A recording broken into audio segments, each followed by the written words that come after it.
been on a very consistent political line for a very long time. Yet it's only when Israel is conducting a blood-chilling genocide in Gaza that we find ourselves hauled up before the courts in order to suddenly defend ourselves against the accusation that the anti-Zionism that I have been espousing for years, suddenly that becomes anti-Semitism. The minute that, or suddenly it becomes important enough to justify this legal rigmarole that we're being put through. So it seems very clear that what lies behind this action is a very concerted attempt to shore up the crumbling credit that Israel has in public opinion in many parts of Australia. You know that there are things going on, terrible crimes that are going on, that the IDF are committing in the West Bank and Gaza and elsewhere. You know there are atrocities. Some things turn your stomachs, and yet you do nothing. You act as if you don't want to know. This culture of indifference is among the most perverse effects of lawfare. It's in this context that the defense of free speech becomes hugely important, and the role of universities as laboratories of free speech.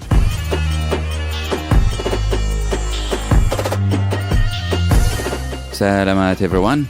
You are listening to Red Inverted Triangle. This show is about the ongoing struggle for liberation in Palestine, produced on the unceded lands of the Gadigal people. I'd like to acknowledge the traditional custodians of this land and pay my respects to their elders past, present and emerging. Like Palestine, Australia is a ground zero of a genocide that has been occurring for over 200 years and continues to this day. From the river to the sea, this always was and always will be Aboriginal land. My name is Ahmed. I am a Palestinian living on this stolen land, and I'll be your host. This podcast aims to provide the Palestinian story, Palestinian narrative. It's necessary because we live in a heavily indoctrinated society where, as Palestinians, being able to speak, to tell our stories and narrate is the ultimate form of resistance. That's right. Resistance, hence the name of our show, Red Inverted Triangle. Each week, we'll be bringing you different segments, such as news updates from Palestine, Palestinian music, interviews with Palestinian figures or non-Palestinian figures talking about Palestine, and everything else related to Palestine. Thanks for tuning in, and long live the resistance.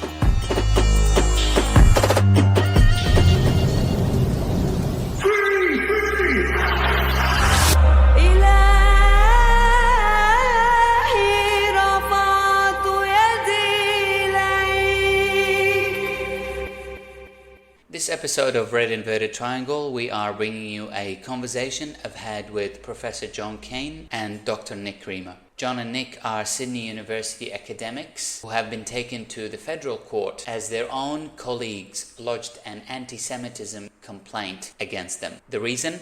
Being outspoken against the State of Israel's genocide in Gaza. John Keane is a professor of politics at the University of Sydney. His latest book is Thinking About Democracy in Turbulent Times, Sorbonne Lectures 2025. His open letter on Israel, Palestine, genocide and toleration helped trigger the lawfare case against him and Nick Riemer. Dr. Nick Riemer is a linguistics academic at the University of Sydney and long-term participant in the Palestine Solidarity Movement in Australia. He is the author of Boycott Theory and the Struggle for Palestine in 2023 on the academic boycott of Israel. Nick and John spoke about the legal warfare waged against them by their colleagues at the University of Sydney on behalf of the Israel lobby, particularly because of their advocacy for Palestine and for being outspoken against the Israeli genocide in Gaza. I hope you'll find my conversation with Nick and John useful and productive. Enjoy. John and Nick, some argue that these lawsuits brought under Australia's Racial Discrimination Act against you amount to lawfare, an attempt to muzzle criticism of Israel and its atrocities and war crimes committed, in occupied Palestine against the Palestinians. Some also argue that this legal case against you is so important and so critical for the Palestine Solidarity Movement because if the university colleagues succeed, then criticism of Zionism and the State of Israel and its actions and war crimes and genocide will be considered anti-Semitic. This is an attempt on behalf of the Israel lobby to silence any criticism of Zionism, the founding political ideology of the State of Israel. Incidentally, an ideology that once upon a time was deemed racist and racially discriminatory by the United Nations Resolution 3379 in 1975. But maybe that's probably for another discussion. There's seemingly an active effort on behalf of the management of academic institutions, the likes of University of Sydney, to exaggerate the prevalence of anti-Semitism on campuses. In the context of University of Sydney, just a couple of weeks ago, on Friday, the 31st of October, 2025, in response to the anti-Semitism in New South Wales inquiry, University of Sydney's Senior Deputy Vice-Chancellor Professor Anna Marie clearly stated in a letter that under its policies, the University of Sydney does not make specific findings of anti-Semitism. I want to start with you, John. I mentioned the word lawfare.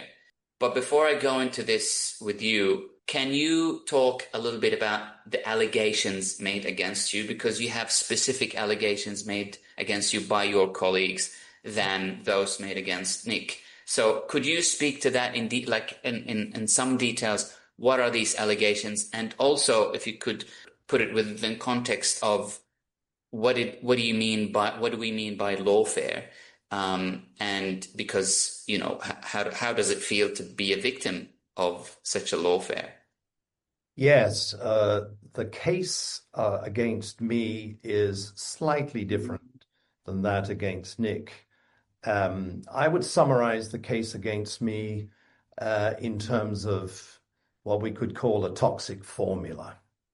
And the toxic formula, to put it in one sentence, is that I'm accused of support for terrorism, and I'm also accused of actually bringing harm to a group of colleagues who are, I would say, unconditional supporters of the state of Israel.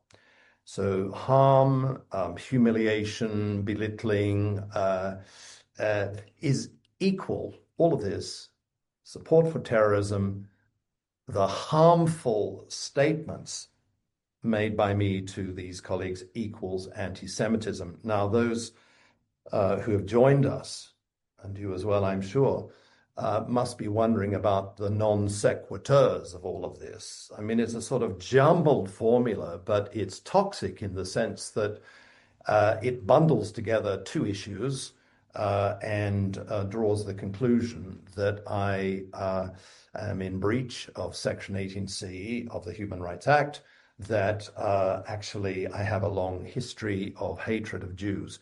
None of this is true. It's nonsense. The question about lawfare, well, we know that this is a portmanteau word to describe a certain misuse and abuse of courts.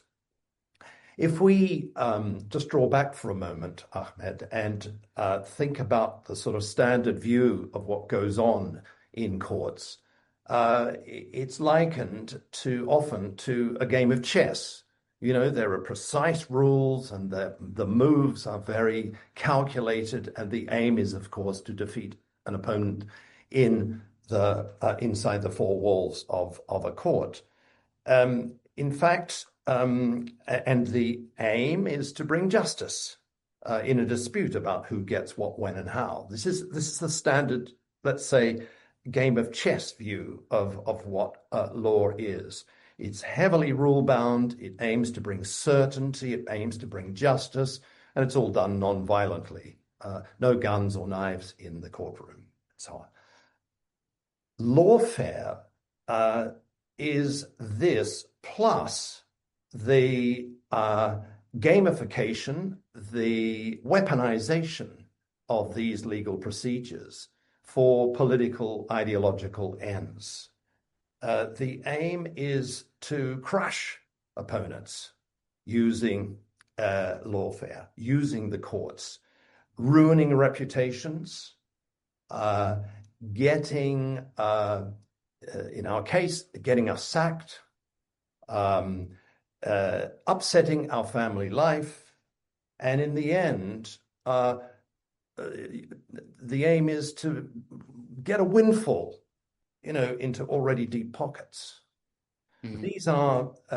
This is the weaponization of law. This is the abuse of rule of law procedures. This is lawfare, a word that has come into being about 25 years ago and describes very well, this portmanteau word describes very well the sort of strange combination of warfare tactics, destruction of an opponent, of an enemy on the one hand, and the use of rule of law procedures. What's it like to go through such lawfare? Well, the aim is to upset, to waste time, our time, to bankrupt us in the end somehow, and to bring to silence the public talk that has erupted since October the 7th of Israeli genocide. So Nick and I are caught up in a sort of textbook case of lawfare, and here we are. And it's also a distraction, probably. I mean, all the work that you could be doing to support the Palestinian cause externally and internally, and the movement as well, you're being distracted by this kind of huge lawfare, if you will. But, lawfare has like this negative connotation to it. How does it generally affect, our democratic rights and academic rights in terms of freedom of speech and freedom of assembly and protest? How does that lawfare affect all these values that we hold dear? Yeah, at the heart of our case is the defense of the principle of freedom of speech in public. In practice, this lawfare feels to me as though it has such effects, negative effects, such as wasting a lot of our time. Enormous amounts of time have to be put into this case, are being put into this case by our legal team and by Nick and by me. The aim of lawfare is to try to induce anxiety into the bodies, if you like, of the accused. Actually, it's having, in my case, the opposite effect. It's almost as if I've become a little more Buddhist in the sense that I'm committed to not allowing that to happen. This lawfare aims to induce a kind of self-censorship, that in situations where you should speak, you know that you should, for the sake of justice, for the sake of truth, say things. You zip your lips. It's a formula for trying to spread a culture of self-censorship. Of course, it has silencing effects, and I think I can speak for myself since this case began more than a year ago. I have become very aware of the need to watch my back all the time and not to say certain things, because it could actually end in our defeat in this case. I would also say that this lawfare, as I experience it, is it has highlighted to me the problem of indifference. That's a word that we use lightly, but if you look at the recent great film of Jonathan Glazer, Zone of Interest, Jewish-British filmmaker, indifference is so this lawfare is designed to promote a culture of indifference, not only among the accused, but among the supporters of the accused and of the wider public. What is indifference? Indifference is not ignorance. You know that there are things going on, terrible crimes that are going on, that the IDF are committing in the West Bank and Gaza and elsewhere. You know there are atrocities. Some things turn your stomachs, and yet you do nothing. You act as if you don't want to know those things. It's as it were, you build a wall between yourself and those things. This culture of indifference is, I think, among the most perverse effects of lawfare. It's in this context that the defense of free speech becomes hugely important, and the role of universities as laboratories of free speech. Universities almost everywhere in the West are under intense pressure because of this issue, and the silencing that's going on, the cultivation of indifference among colleagues and students and so on is manifest. It's in this period that I speak for myself. This case is a defense of free speech.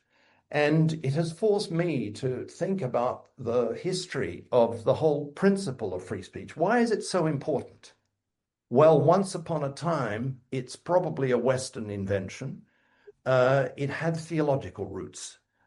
John Milton, the great English poet and writer, justified freedom of speech on the grounds that this would allow the devil to, circulate freely in human affairs, and thereby put all Protestant Christians, on edge and live better lives in order that they may make it to paradise.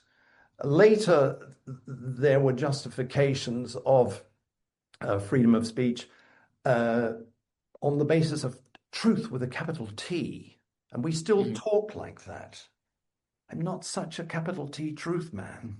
What I do think is that this lawfare has taught me that there's another justification, a very 21st century justification of freedom of speech, which is that it is a weapon against reigning orthodoxies, particularly orthodoxies that are entangled in cruelty and humiliation and genocide. And therefore, freedom of speech is the struggle to bring accountability, to break up, the monopoly of views that Zionists have been exercising in many countries. It's interesting you spoke about the cultural indifference. I had a conversation with a previous guest, Reverend Dr. Nick Rie, and he spoke about the cultural Zionists as well. Like, if we are culturally indifferent, and we're getting all our news from the mainstream media and academic institutions that are really suppressed to speak openly about everything, we are actually culturally Zionists by nature, kind of thing. But I do want to go to Nick and just speak a little bit about the kind of different allegations made against you. Within this concept of lawfare, there are different allegations made against you by your colleagues at uni. Can you just speak a little bit to those, and particularly, I really want you to speak about how dangerous are these allegations within the context of conflation of criticism of Israel and the state of Zionism and the state of Israel and their war crimes in Gaza, and being labeled as an anti-Semite or a Judophobe of that sort. So could you talk to these allegations for everyone just to understand? Yes, of course, Ahmed. The allegations against me are broadly congruent with the ones against John. So our opponents are accusing both of us of, supporting terrorism. In my case, they've picked out various things that I've said at public demonstrations or published in articles and claimed absurdly that I'm calling for, a violent uprising against Jewish people. They claim that my criticisms of Zionism are code for criticisms of Jewish people, even though, obviously, by many accounts, there are more Christian Zionists in the world than there are Jewish ones. And if we were being serious about who counts as a Zionist in today's landscape, we'd have to point first and foremost to people like Chris Minns, the stultifyingly Zionist Premier of New South Wales, who, to my knowledge, is not Jewish. So the idea that our opponents are trying to have the courts validate is the idea that any criticism of Zionism can only be a criticism of Judaism, and that it is therefore an instance of racial discrimination and hate speech, which should be punished under the Racial Discrimination Act. And of course, the big carrot in this for them is that if the court finds in their favour, they will have set a very damaging precedent, which will go well beyond some of the findings that have already been made on this question by the federal court, among others. So in the Wertheim and Haddad judgment, which was talked about quite extensively some months ago, the judge in that case, Justice Stewart, said very clearly that anti-Zionism was not anti-Semitism and needed to be distinguished from it. But that judgment was not binding. That was the judge's opinion. It was part of the reasoning that he used to reach the judgment in that case he did, but it doesn't bind further courts. And what our lawyers tell us is that the way that the case against John and me is framed is such that the decision that Justice Kennett makes in our case, hopefully next year, will be binding. We hope, of course, that it will be a decision that unequivocally validates our position, which is that anti-Zionism is criticism of a particular political ideology. Anti-Semitism is a disgusting and abhorrent form of racial discrimination, which John and I reject categorically, as we reject Islamophobia, as we reject racism against Aboriginal or Asian people.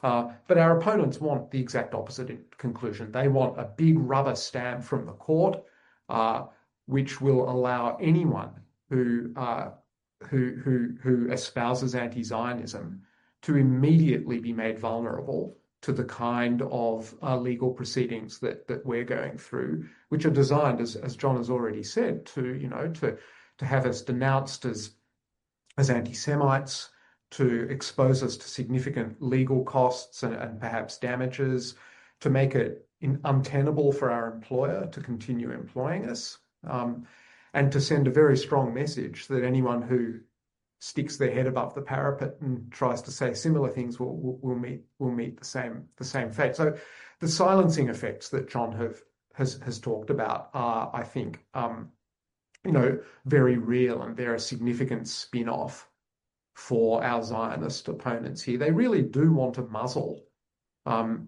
any kind of discourse that goes against the interests of the state of Israel. And it's very telling to me that John and I have been on I think, a very consistent political line for a very long time. I've been a consistent anti-Zionist, a consistent proponent of Palestinian rights for a long time.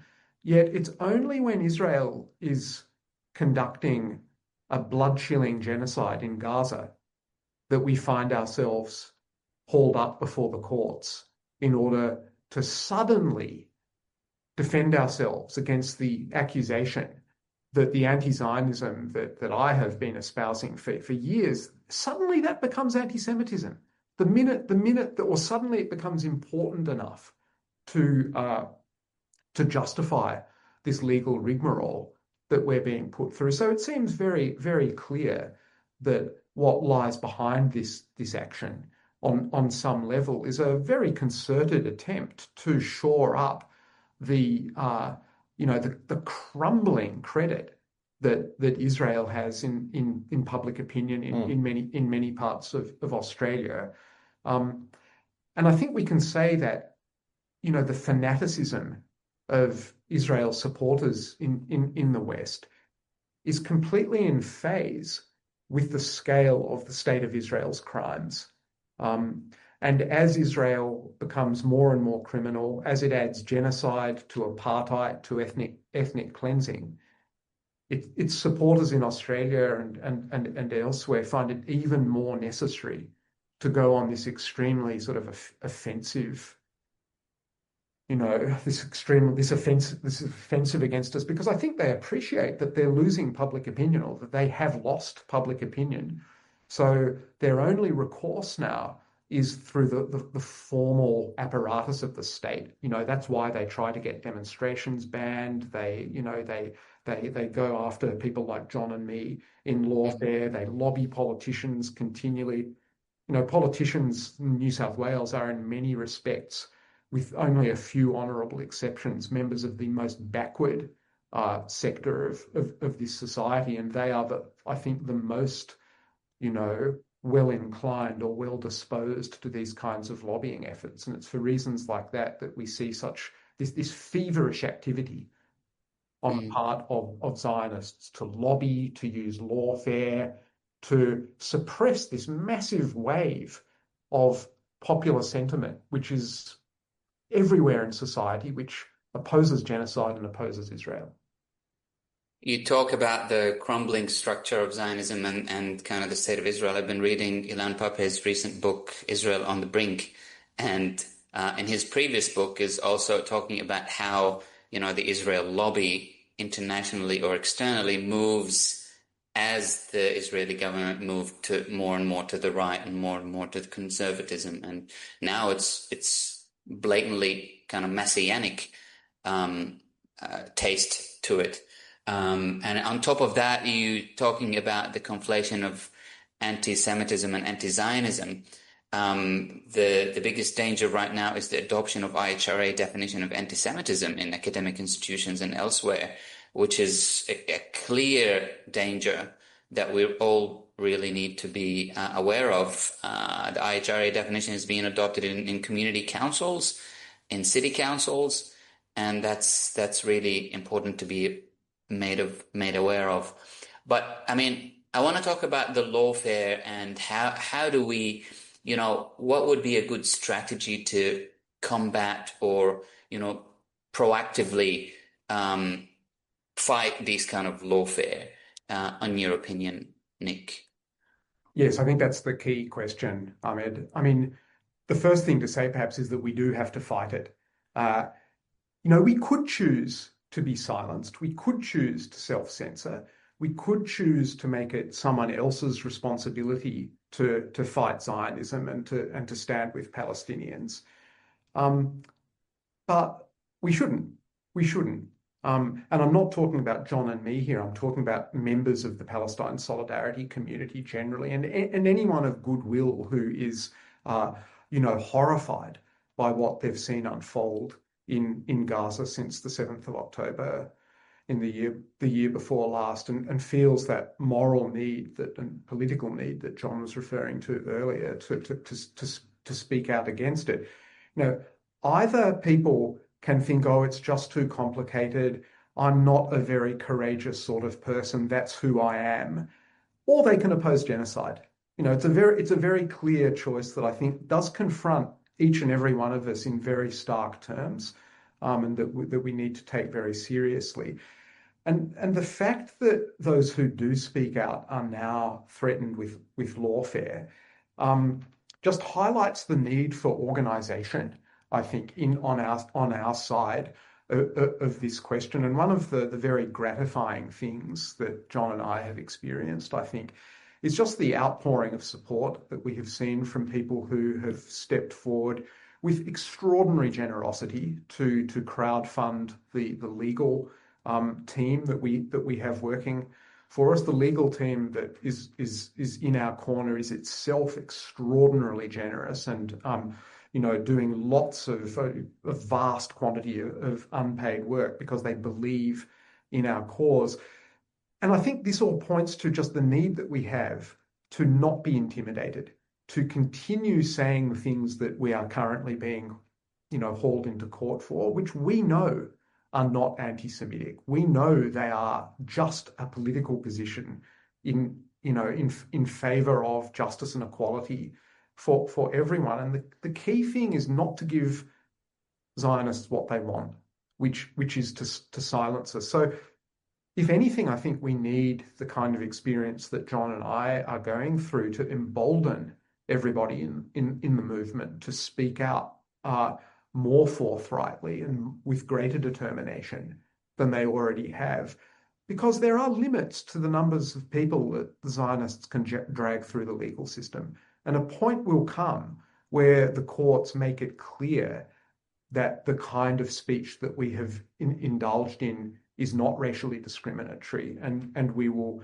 be vindicated. I mean, if we get the opposite result, then that will be an entire game changer for the movement, and we will have some very, very serious strategizing and political decisions that will need to be made about how to prosecute anti-Zionism in an Australia that has declared it illegal. But I very much hope, and our advice is that that is extremely unlikely, and that cases like this are extremely likely to win. So we should be confident that we have the law on our side. We need to organise to pool resources to fund future lawfare cases that Zionists bring against us.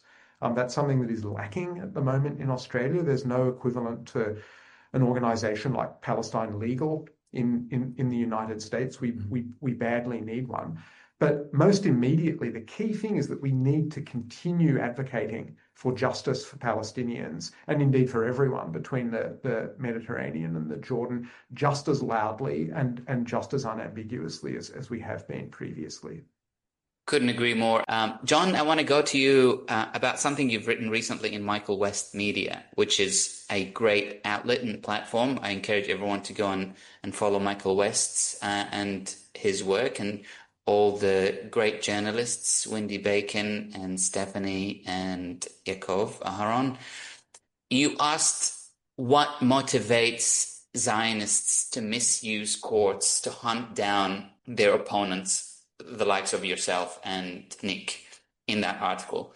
You said that aside from such obvious facts as defending their own views, intimidation and silencing of opponents, and dreams of big financial windfalls into already deep pockets, there's usually something much deeper going on: revenge.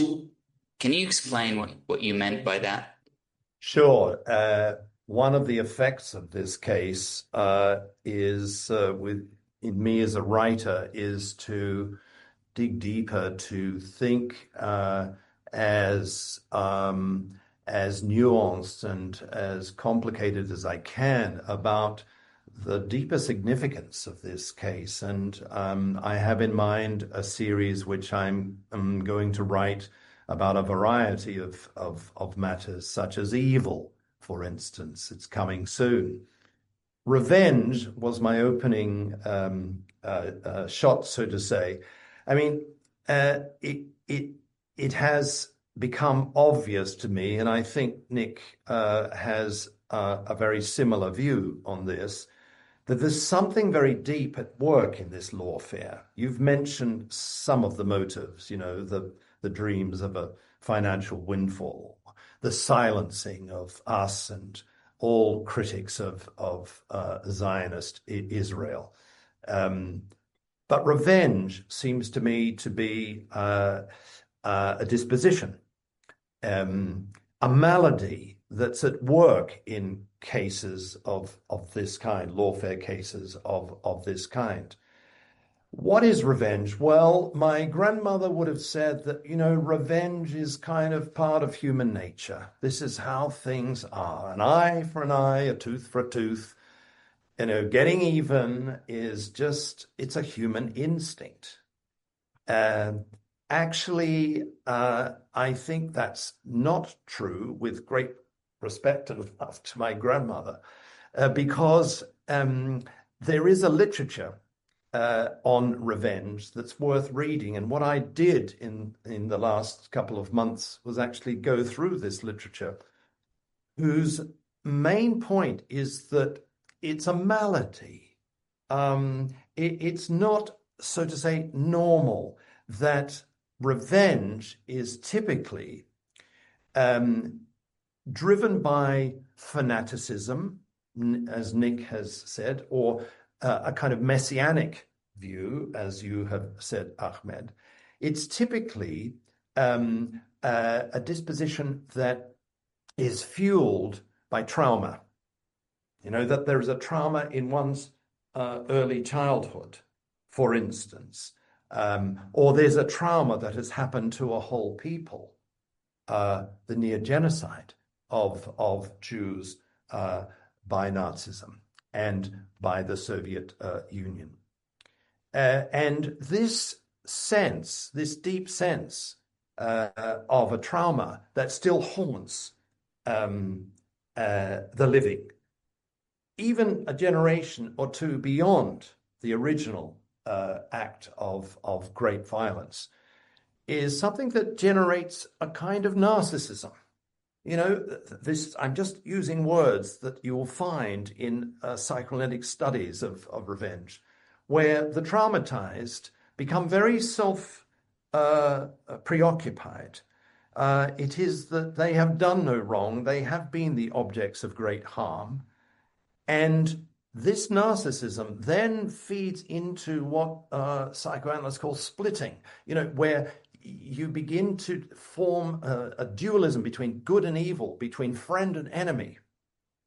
And it's this bundle of motives, very strange, really. I don't have inside me, I think Nick doesn't either, many streaks of revenge, but some people are obsessed with revenge, and it seems to me they won't like this kind of talk, but revenge is one of these deeper dynamics at work in this lawfare case.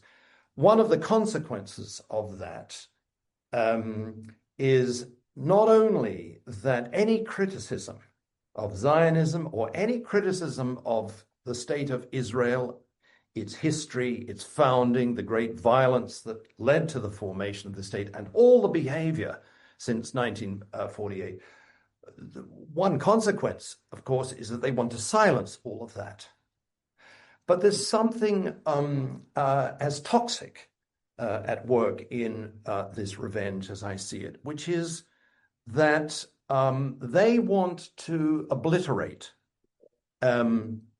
memories of Jewish people whose mitzvahs were different. Think of Einstein, think of Hannah Arendt, think of Primo Levi, think of Bob Dylan, think of Daniel Barenboim, today Jeffrey Sachs. These were Jewish people for whom culture, learning, cosmopolitanism, nonviolence, etc., were really fundamental values, cosmopolitan values. And needless to say, these Jewish people had no truck with Zionism. They didn't like it. And they didn't like the violence. They didn't like the scattering of peoples who had lived in a land for 2 millennia and so on. So the question about revenge that I wrote about is, the question that arises is, is it possible we're living through a period where Zionists, those full of revenge, will actually give up, soften themselves? Short answer is, I think it's highly unlikely.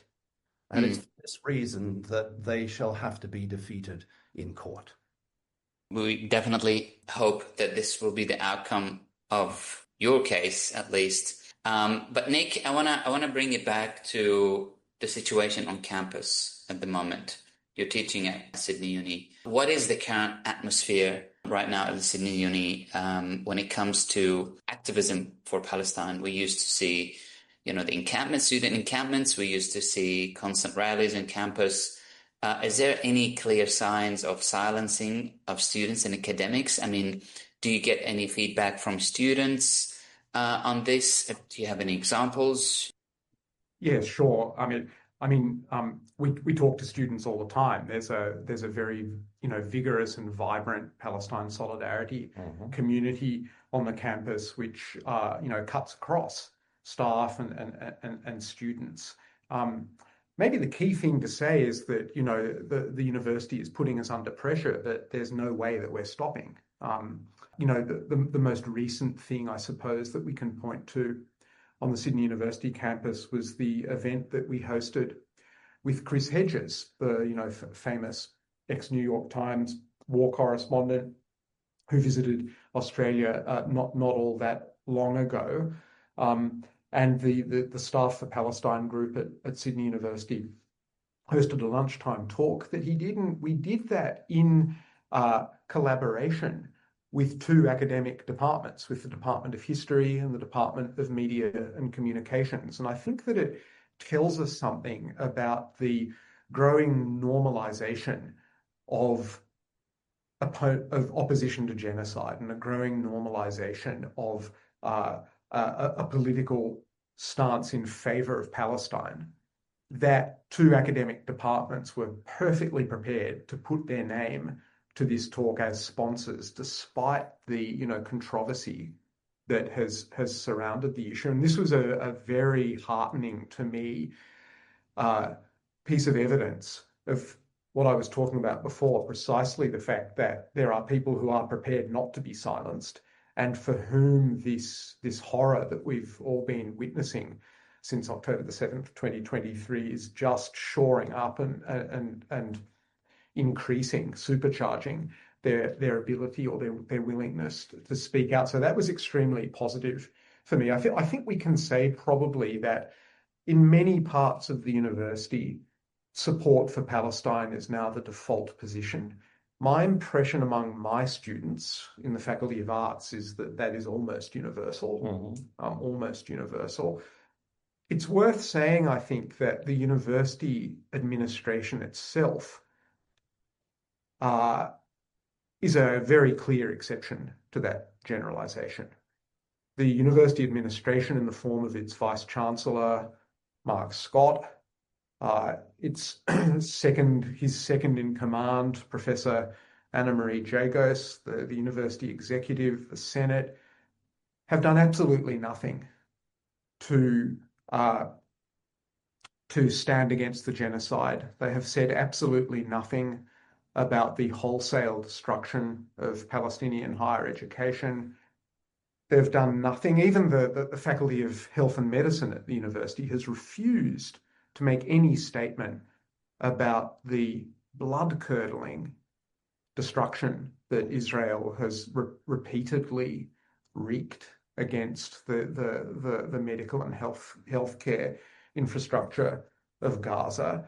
And the administration of the University of Sydney, quite to the contrary, has gone so far as to agree to host former IDF soldiers in a gala event in the university's main administration building. It's banned pro-Palestinian cake stalls. It's introduced a suite of extraordinarily repressive measures which are designed to prevent protest on campus, prevent people putting up posters on campus. And there's no point pretending that that hasn't had some dampening effect on at least those modes of support for Palestine on campus. And I think people like Mark Scott and Professor Jagos are responsible for some of the most, serious missteps morally and politically that we have seen from any in Australian universities in the entirety of their history. I think this is among the most serious manifestations of the fundamentally compliant, conformist, conservative, genocidal mindset that apparently governs Australian higher education, and that Aboriginal people and their supporters and others have been pointing to for far longer than we have.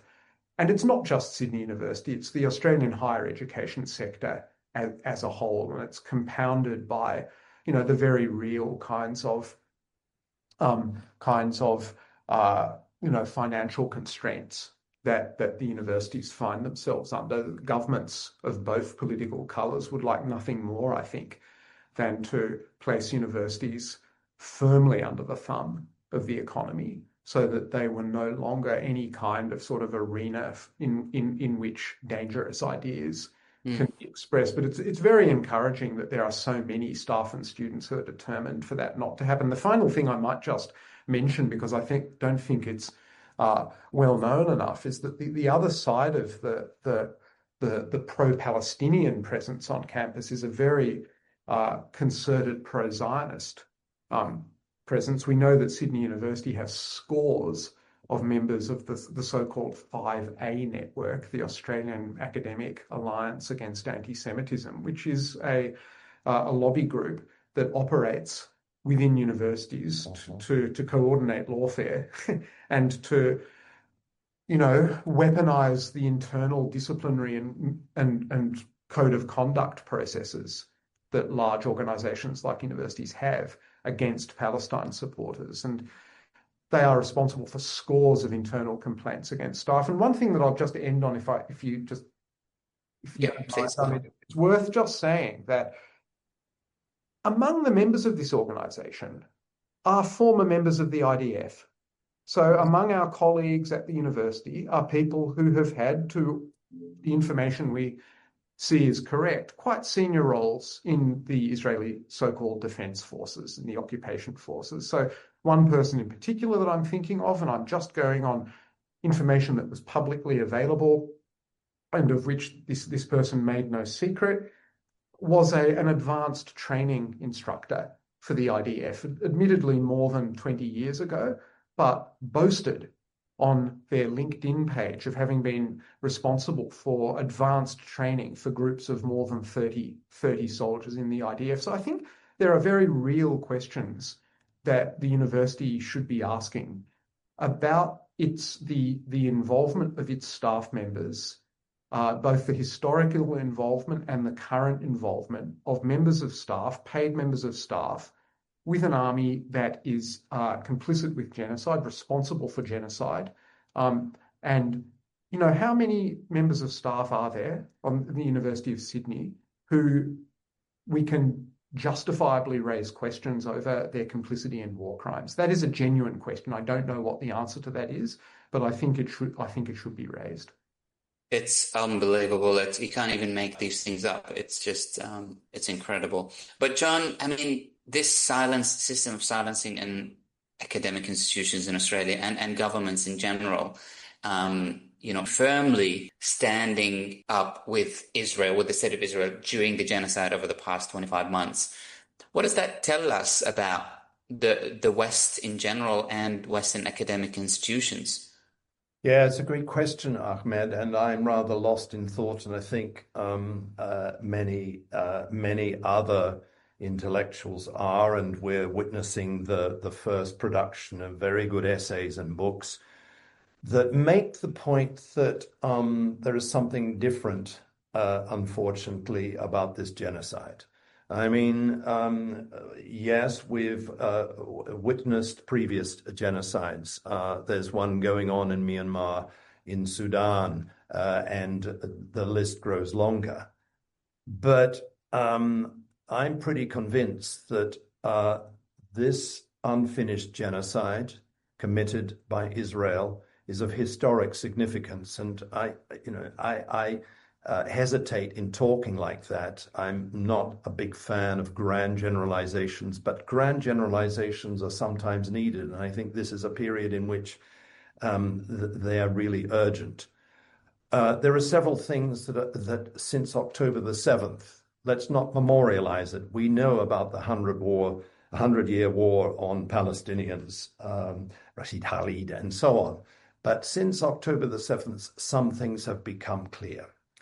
The backbone of support for Israel, unconditional support, are states led by the United States and most of the EU states, who are the custodians, the beneficiaries of the post-1945 so-called rules-based order.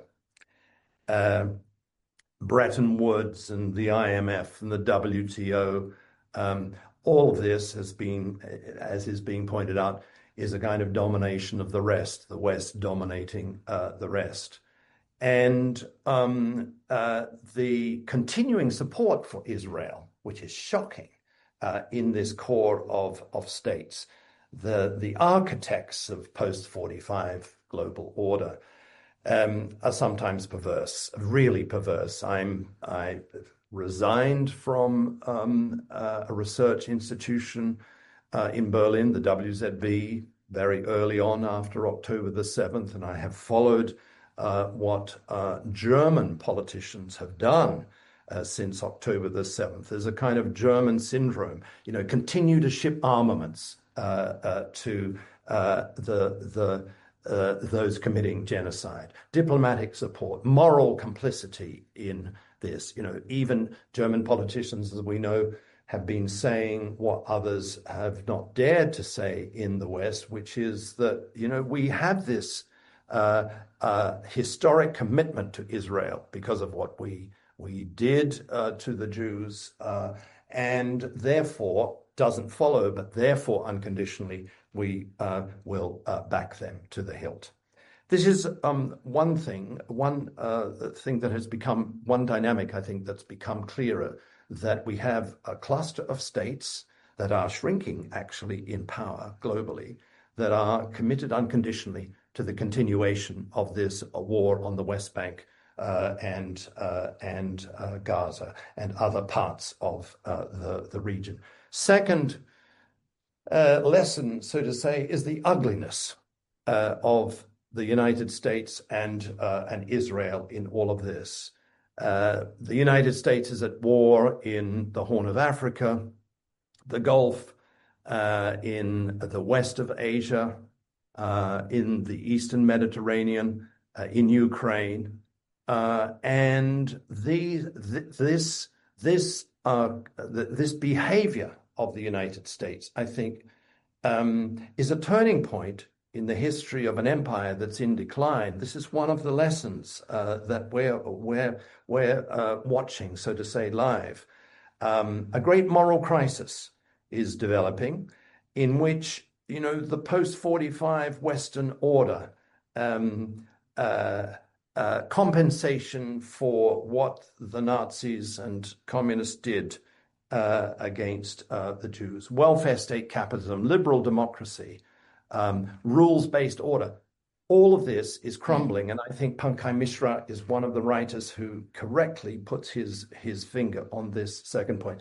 I think there's a third point, which is, to the surprise of many of us, whatever you think happened on the day of October the 7th, with Hamas and other militia and civilians pouring across a border, a fence, it has triggered so far one great victory, and that great victory is the moral condemnation of Israel and of genocide. It is raising all kinds of questions for many institutions, including universities, as Nick has just been pointing out. And the great moral trauma of this all is that a state that was born of genocide is itself committing a genocide. So the civil society uprisings that are happening in so many countries inside the West and beyond has put on the table, so to say, this question of how to make sense of that. Finally, I think that we're all pretty aware of the problem of the future of Israel. And I tread carefully here, but I think as an historian of the way that previous states that committed genocide were dealt with. How was there a reconstruction after genocide? Well, we have the cases of Germany and Japan flattened by bombs. This is not likely to happen, and it would not be welcome. The question is, I think coming out of October the 7th, the question is, what is the future of the state of Israel?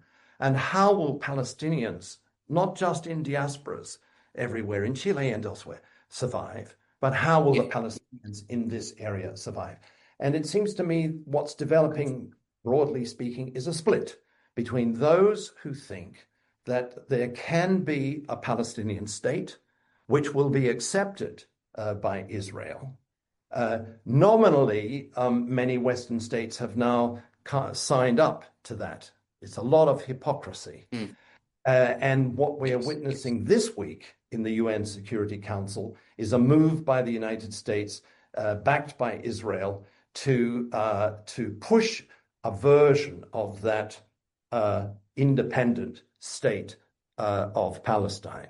This is incredibly dangerous resolution to be put forward. I think Yes. I think it requires a whole discussion because it's kind of entrenching an Oslo-like resolution on the Palestinians. I mean, the vision is a US-backed occupation of Gaza, its separation from the rest of Palestine, a board of peace headed by Donald Trump, yes, etc. It's ludicrous. I hope it fails. What is the alternative? I'm not sure, but it does seem to me that strategies of humbling the state of Israel, of shaming the state of Israel and its people for their complicity in genocide, yes, is what is needed. And in this sense, boycotts and cutting ties are really important. I really don't want to miss the opportunity to talk about what happened last weekend. So, Nick, over the weekend, we saw the National Socialist Network rallying en masse outside the New South Wales Parliament. A Form 1 that submitted was approved by New South Wales Police. Just briefly tell everyone what was that assembly about, and just talk about the possible consequences of such assembly, and how does this incident, how does it compare to those accusations, of anti-Semitism leveled against you and John? Yes, it's a very striking parallel, isn't it, Ahmed? I mean, for people who perhaps don't live in Sydney or haven't heard this, a neo-Nazi, the most consequential neo-Nazi grouping in Australia, the National Socialist Network, staged a disgusting stunt outside New South Wales Parliament a few days ago, where 60 or so black-clad goons lined up for a social media, sort of selfie with a horrific banner saying "Abolish the Jewish lobby," and they were, they had been given they had lodged a Form 1, which strictly speaking they didn't need. It was a static protest outside Parliament. They actually didn't need to submit any kind of notification to the police in order to hold that, but they did. The police didn't do what they have done so frequently when it's our side that is trying to demonstrate, which is drag us through the courts, negotiate with us to change the particular logistical details of the event. The police did none of that. They just said, yes sir, no sir, 3 bags full sir, and allowed the Nazis to assemble and get exactly the high kind of profile media stunt happening that they had intended to. And the political fallout has been intense ever since. I think for our purposes, the most useful thing to say is that we can see this precisely as evidence of exactly what we've been saying since October the 7th, 2023. People will remember, the dogged attempt that was made by Zionists to paint the Opera House March on, I think, October 10th, if I remember correctly, as anti-Semitic, with all sorts of lies about the slogans that were being articulated by the protesters on that occasion. So there's been this rash of false accusations of anti-Semitism, yet real anti-Semitism is not harassed at all, is not disrupted at all. The police give it a red flag. Now, I think we need to be very careful on the left and in the Palestine solidarity movement here. I am absolutely against any kind of strengthening of police powers of the kind that has been mooted in the wake of the National Socialist Network rally. I think we do need to have very principled commitment to free political expression. I think pragmatically, there is so much experience and history that suggests that the strengthening of laws of this kind just comes back to bite the left. It just comes back and will be used against us. So that's not what we should be calling for. What we should be calling for is decisive political action against all kinds of racial hatred. The Nazis were emboldened, I think, by not only by the normalization of 2 years of genocide, but by the brutal repression of the Palestine Solidarity Movement, which is one of their own main targets. And they felt entirely validated by the state, I think, and saw that the political activities of federal and state governments in Australia had opened up a political space where it was possible for them to engage in an action like this, which was certainly controversial and certainly decried by establishment political actors who have never decried anti-Palestinianism, never decried Islamophobia with anything like the same tone or the same forcefulness. But the demonstration was it on the 8th, whenever it was one of the morbid symptoms, I think, of the political climate that political and social elites in this country have fostered and lovingly curated, and we need to stand against it absolutely decidedly. Couldn't agree more. You said that anti-Semitism, and this is probably for John, if you want to have a go at this question. You said anti-Semitism is racial discrimination. Is anti-Semitism not prosecution of Jewish people a religious group rather than a race? So that's the technical question of, what is anti-Semitism? Yeah, it's a rather central issue to this case.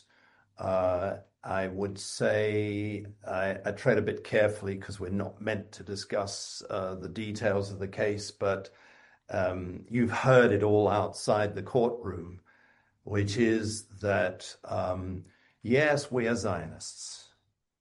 And by Zionism, we as Jews, this doesn't follow because there are a lot of non-Jewish Zionists, as Nick has already pointed out. There's even a platform, musicians for Zionism.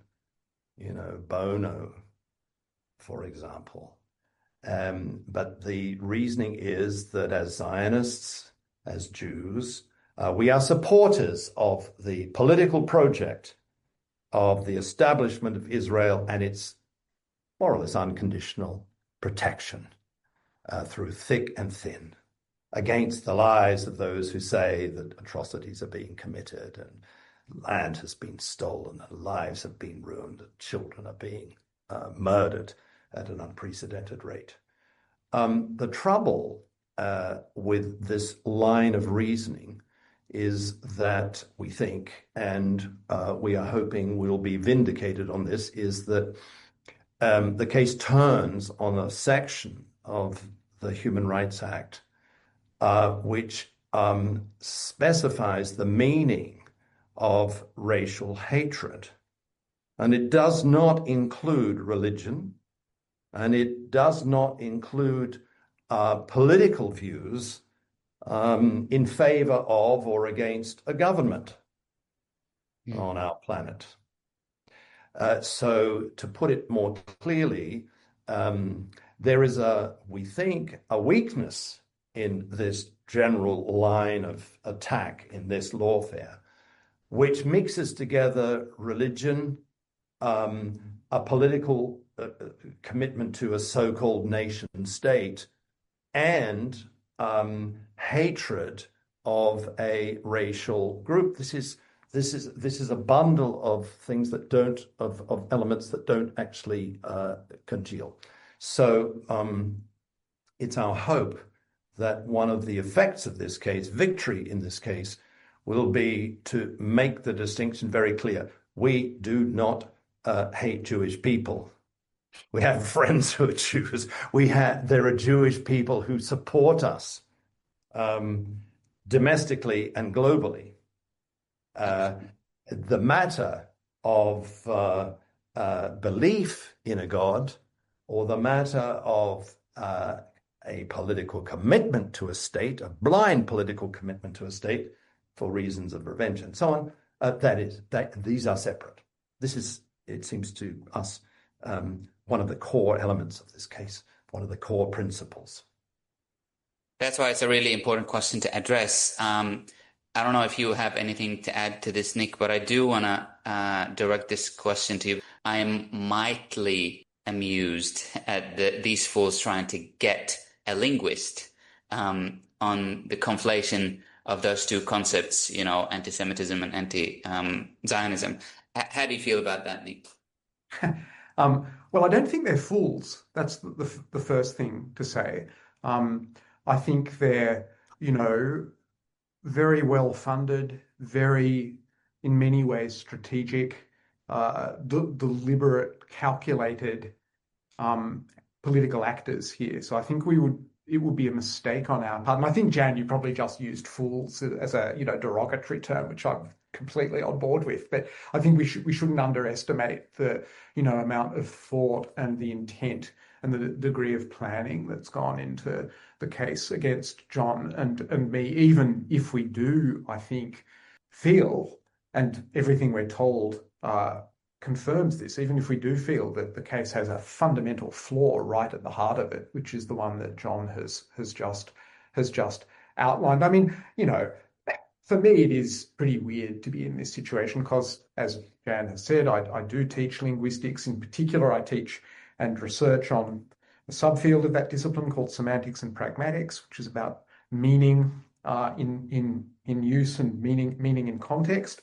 And so it's very strange for me to be embroiled in this legal debate, which turns on questions of what words mean, what the context is that they should be interpreted by, what the significance of particular definitions might be.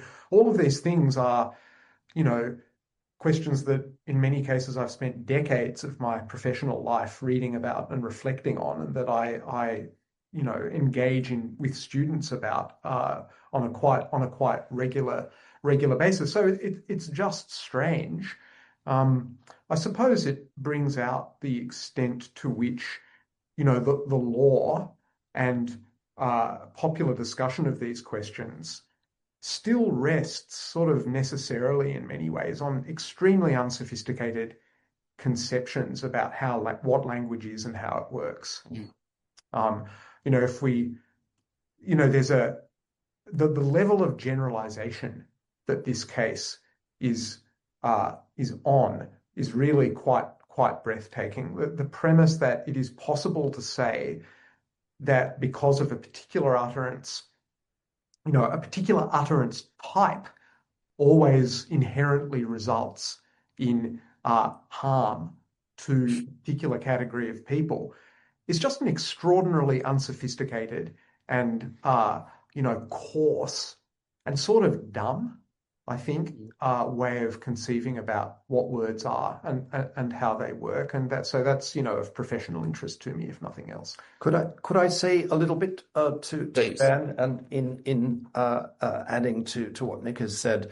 I mean, you could think of it this way without forgetting that this is a case about genocide and the horrors of this genocide. Our courtroom case is a classification struggle. It's a struggle to define words, and it's necessarily a struggle about power. And what we're hoping to do is, in this case, is to establish in law for the whole country distinctions that are currently willfully being confused. Mm-hmm. There is something else about this classification struggle. Perhaps those who are watching and listening at the moment have never quite thought this, but powerful groups, have a material interest in keeping their identity, their boundaries fuzzy. It's a great idea of Pierre Bourdieu, a great French intellectual. And what we are doing in this case, I think it will be one of the effects, and I'm hoping for victory, of course, is to expose publicly who exactly is funding this. What is this Group 5A, and so on. So it is indeed, this case is not simply a case about legal matters. It's a struggle over language, semantics, as Nick says very rightly. Interesting way of looking at things. There's a really good question here about the IHRA definition. We haven't spoken much about it. Maybe this is a good opportunity to talk, which of those universities have adopted the IHRA definition and which not, of anti-Semitism, that is, and what are the ramifications? Maybe I can start with you, Nick, if we could be a bit brief and succinct. I'll be a bit brief necessarily because I can't quite remember. Not all Australian universities have adopted the IHRA definition. Universities Australia, which is the so-called peak body that brings university managements together into a cozy little cabal, they have adopted the definition, but individual institutions need to adopt it themselves. Universities Australia adopted it under the guise of a very similar definition, which is, substantively does all the same things as the IHRA definition itself, but is slightly differently worded. University of Sydney adopted it immediately. Some universities, I think I'm right in saying that UTS hasn't adopted it. I think there is perception in universities about what a sort of ticking bomb it is and what a booby trap it is, in that if it was taken literally, it would really outlaw what is entirely legitimate academic discussion about the status of Israel, the crime of genocide, Zionism, Judaism, and any host of, no doubt, of other questions. So it is deeply, corrosive of the kinds of free inquiry that universities need to have. I think to some extent universities are aware of this, and even those that have adopted it nominally are going to be careful about how they use it. But in many ways, the chilling effect has already happened. I know of changes in curriculum which have been imposed at the University of Sydney, in some cases, self-imposed, out of concerns for the implications of this new definition. So there is an epistemicidal, if we can use that word. There is a destruction of knowledge and a destruction of inquiry that this definition is responsible for, whether or not it's enforced, overtly by those universities that have adopted it. For the sole purpose of silencing criticism of a foreign country. I mean, 7 of the 11 examples in that definition are criticism of Israel. What are your thoughts, John?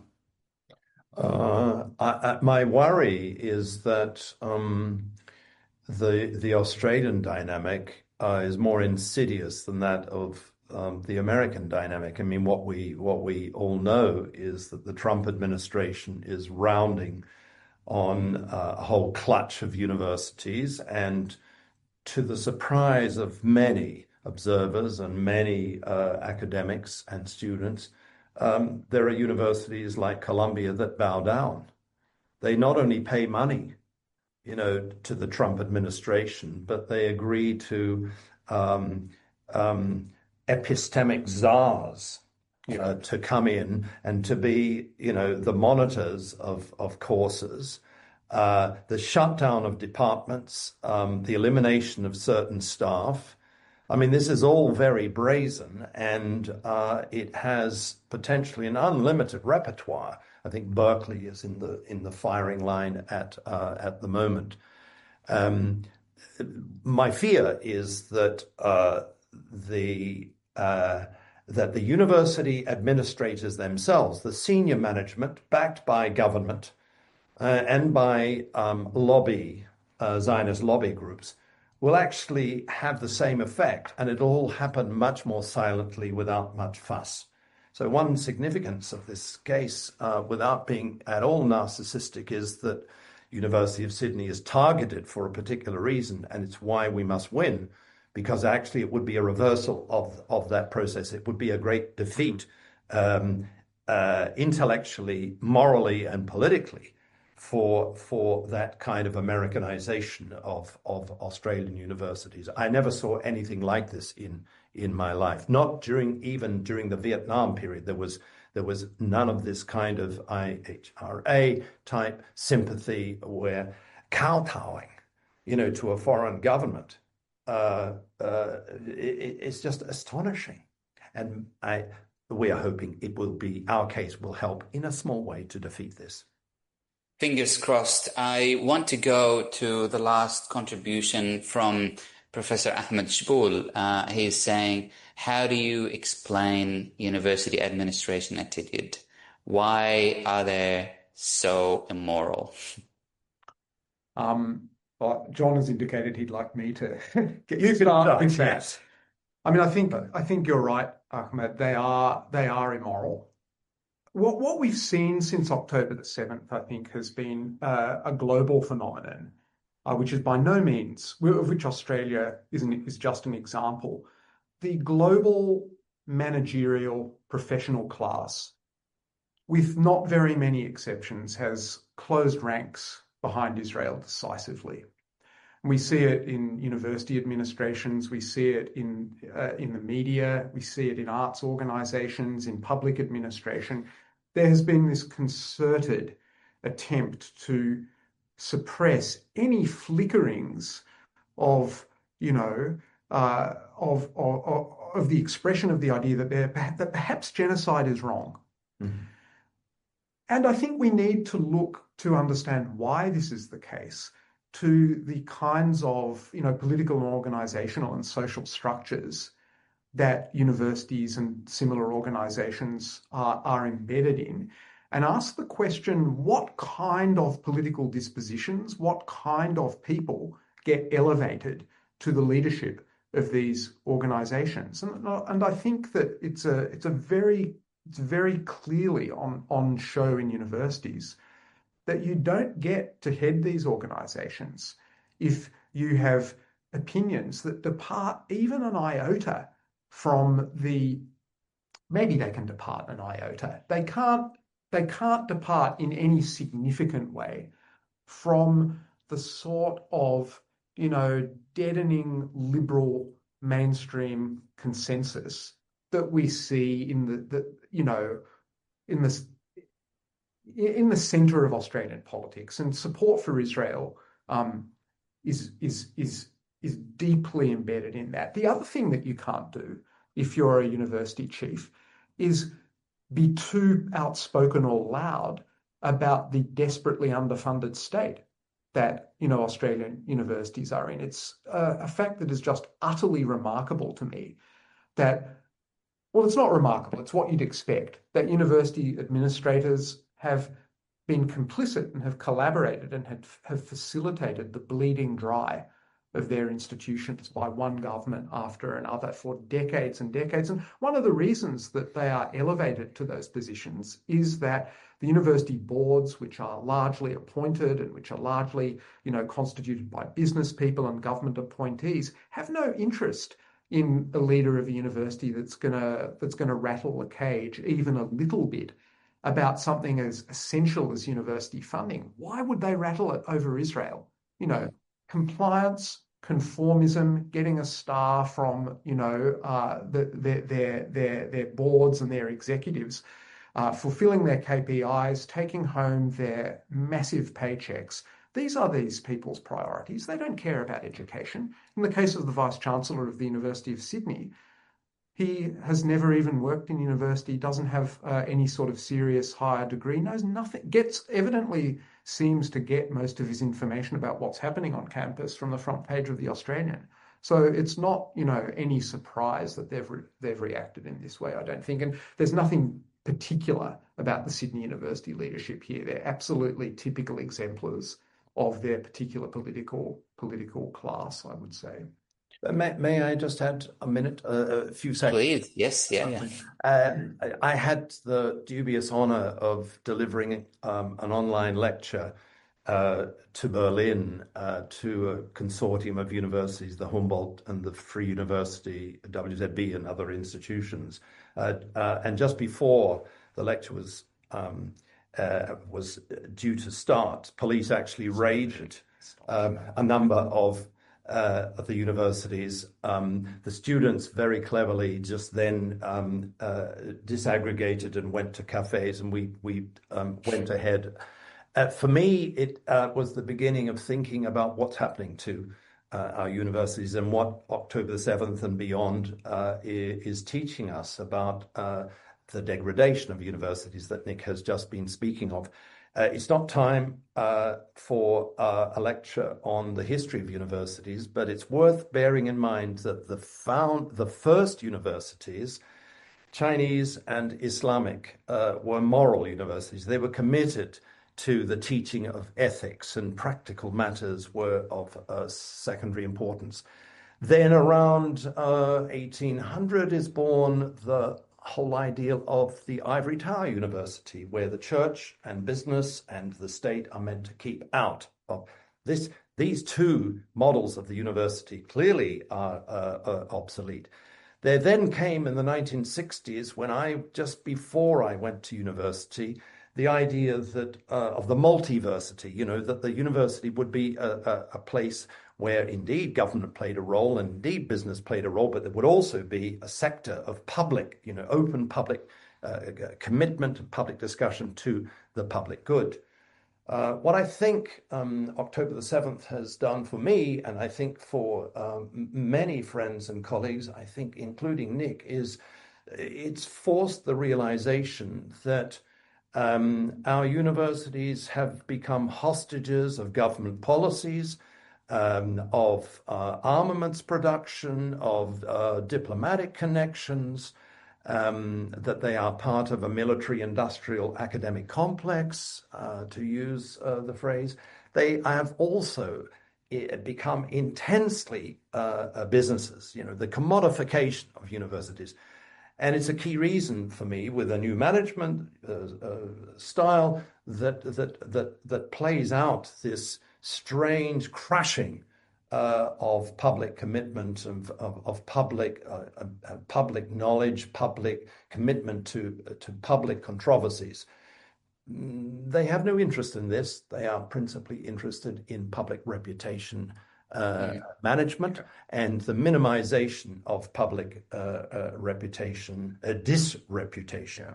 And this case at a university that a lot of Australians are doubtful about because it's so, up its own backside and so on, nevertheless is a case to actually challenge that dynamic, at least as far as I understand it. I think Nick agrees about this.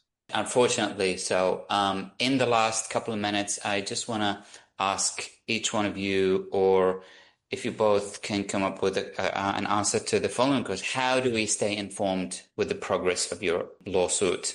Yes, that's a good question. I think the best way is to give a little bit of money to the Chuffed account. It just can be $1, it can be 50 cents, and you'll get updates. So we update that, and that's the main page that we use to keep people informed about what's happening. And we put an update about the fact that we're about to be in court in 3/4 of an hour.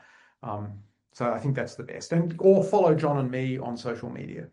And the justice in charge of this case rightly rules that it's of public interest and public importance. And so if you've got nothing better to do, you can watch live this afternoon's.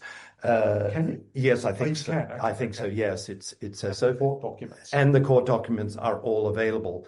And the other bit of advice is, please don't read the Australian or the Telegraph or other rags, because the level of misreporting it gives journalism a bad name. We had the experience in the early morning of the most recent 2-day hearings, in which the Australian journalist came and wrote a short report that bore no correspondence to what actually happened in the court, and said that this was our case was motivated by support or inspired by support for a Muslim preacher, who was accused of racial hatred. This is just total nonsense. So stay away and don't read those. They're not interested in the details, I would say. I can't thank you enough, John and Nick, for being part of this conversation today. It's really enlightening for everyone to understand what we're up against. So thank you. Thank you for spending the time with me. Thank you, Ahmed. Thank you very much also.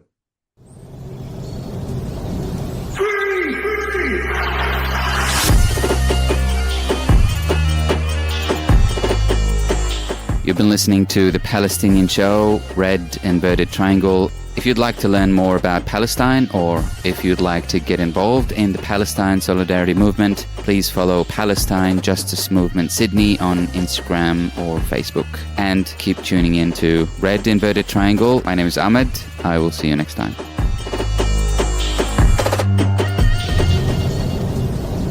Free!